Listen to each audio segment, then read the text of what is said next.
Södertälje kvar i zon. Och så nära. Södertälje jagar. Södertälje Westerling. Ja, han får jobba hårt, Sebastian Andersson. Robin Nilsson. Och så slarvas det. Södertälje ger Hammarby en gratis chans. Och den pucken känns det lite väl mycket. Pucken ska bara in. Men så småningom är det målvakten som tar hand om den. Och så pass till Egel. Och så skott av Westerling. Det är lite irriterat igen.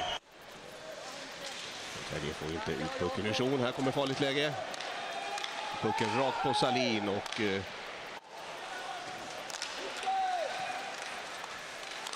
läge för Lukas Karlsson. Då var det mål.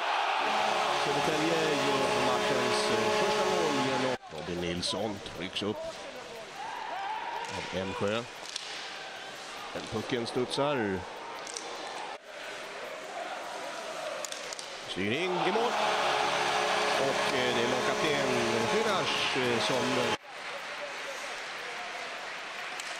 vi söker läge Skinnars. Och där blåses det för Westerling. Westerling till Tegel. Tegel skjuter. Pucken ligger fri.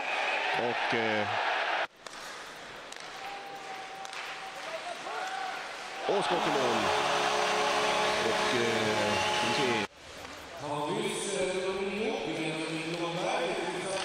Och så kom det mål.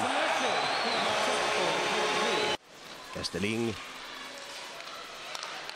Och skott av Lindberg. Och retur.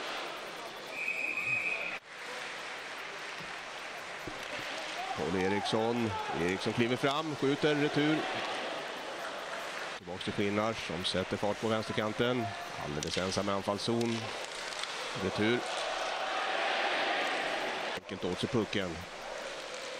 Skinnars framför mål och i mål av Sebastian Höglund. Tillbaka den bakom mål. Skinnars. Höglund framför mål. Puck i burgaven av Sebastian Höglund. Åren som har gått. Vi har ju haft bröderna Sten, Kalle Oskar Sten, Andreas Holmqvist, Nisse Ekman, Roffer, Lukas Karlsson. Bra spel. Pucken in i mål. Ja, det var ändå inte mål.